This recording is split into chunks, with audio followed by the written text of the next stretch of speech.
warahmatullahi wabarakatuh. Waalaikumsalam warahmatullahi wabarakatuh. Alhamdulillah pada kesempatan ini kita kembali hadir untuk melaksanakan kegiatan dalam rancangan bimbingan terkait masyarakat untuk membuat kerajinan dari botol plastik. Untuk pertemuan kali ini kita akan melakukan pertemuan kelima yang sebelumnya dimana sudah dibagi kelompok dan saat ini mengimplementasikan tapi untuk masing-masing untuk bisa melakukannya sendiri seperti itu.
Dan sekarang lanjut untuk pertemuan 6 di mana saya akan menjelaskan terkait strategi pemasaran produk. Dalam strategi pemasaran produk ini harus ada yang langkah awal yaitu menentukan target dulu. Target pasar, siapa yang akan menjadi pelanggan, mulai dari usia, jenis kelamin, pekerjaan, pendapatan yang sesuai dengan apa yang akan kami buat. Lalu yang kedua terkait pemilihan media massa. Media pemasaran ini terkait ada digital, konvensional maupun offline, di mana di digital ini sudah kita lihat bisa dari sosial media, melalui pemasaran konten, pemasaran email, atau konvensional secara iklan cetak dilihat dari televisi, koran, ataupun majalah. Dan ada juga secara offline di mana di sini akan menggelar pameran atau gelar lokasi yang strategis. Dan untuk terkait bauran pemasaran, di sini ada produk. Di mana produk ini kita harus membuat untuk meningkatkan kualitas produk dengan menyesuaikan kebutuhan pasar. Di mana kesesuaian ini bisa untuk meningkatkan engagement atau penghasilan yang akan kita dapat. Lalu dari harga, di mana harga itu harus sesuai dengan hasilnya, jangan terlalu kemahalan atau jangan terlalu kemurahan, yang sesuai dengan standar. Kita bisa lihat di media online yang mungkin ada yang sama dan disamaratakan. Lalu untuk pemilihan lokasi jika dilaksanakan secara offline, dan untuk promosi dibuat semenarik mungkin untuk menarik perhatian pelanggan. Di sini kita akan mencontohkan bagaimana mempromosikan secara media sosial, baik dari Shopee maupun TikTok Live. Lalu terkait hubungan dengan pelanggan, di mana kita saat melakukan penjualan harus bersikap baik agar pelanggan itu bisa kembali lagi kepada kita.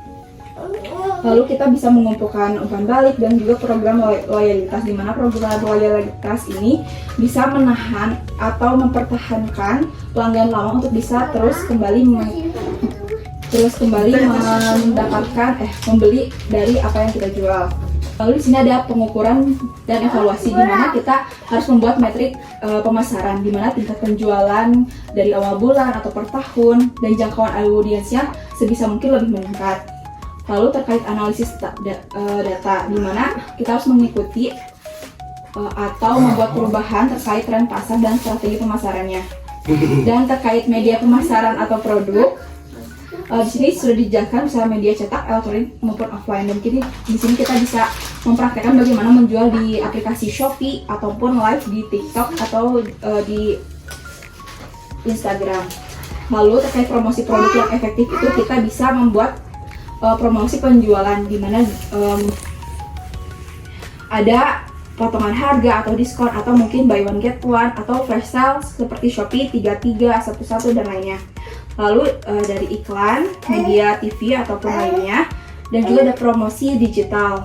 Ada yang lagi hype-nya itu sekarang ada influencer marketing, di mana para artis atau para influencer itu sangat berpengaruh terkait promosi barang yang akan kita jual. Lalu promosi musiman, program loyalitas yang tadi setelah saya sampaikan untuk mempertahankan pelanggan yang lama, konten dari pelanggan yang beli awalnya bisa dari mulut ke mulut untuk bisa menjelaskan bagaimana kualitas dari produk kita.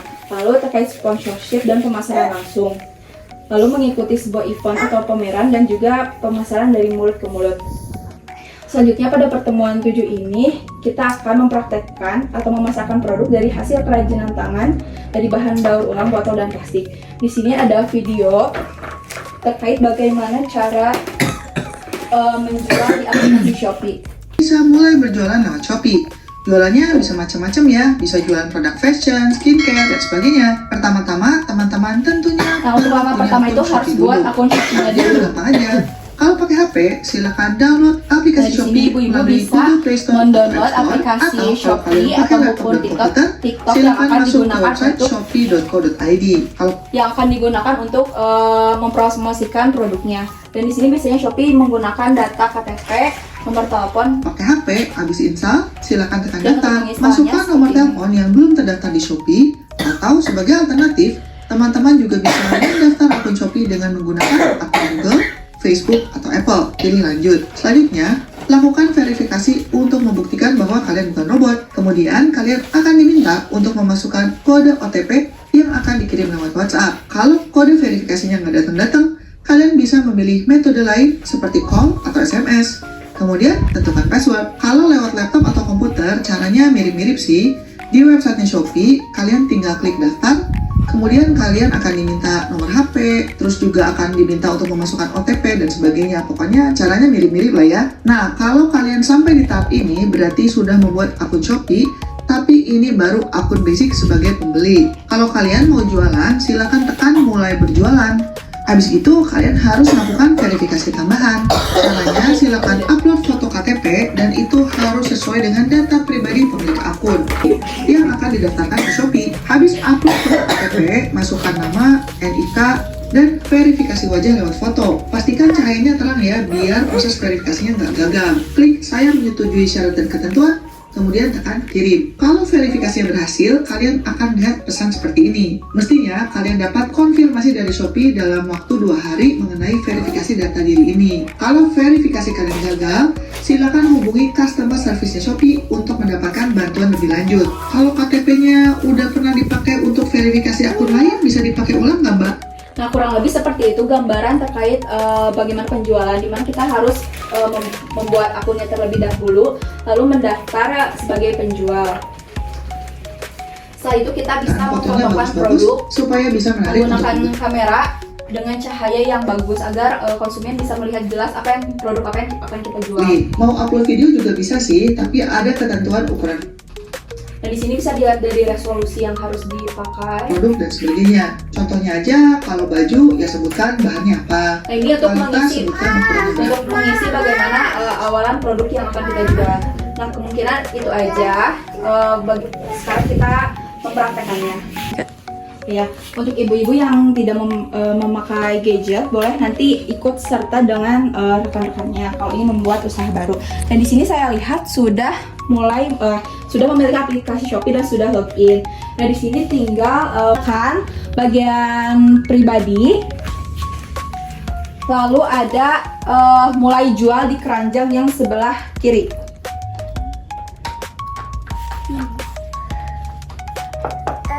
Nah, di situ nanti ibu-ibu bisa mengupload produk apa yang ibu akan jual dan menyesuaikan dengan harganya. Nah, untuk mencari referensi lain, ibu bisa melihat di YouTube atau di media sosial lainnya untuk menarik perhatian dari konsumen. Sudah mulai mengupload ya, Bu ya? Nanti dicoba di rumah. Oke, sudah semua ya, Bu, untuk bagaimana cara kita mempraktekkan penjualan di media sosial. Nah, untuk TikTok, untuk aplikasi TikTok lebih mudah lagi, di mana kita bisa login langsung live dan di mana kita bisa mendaftarkan sebagai penjual juga. Nah, pada pertemuan 8 kali ini saya akan mengevaluasi dari pertemuan hari ini dan juga pertemuan sebelumnya.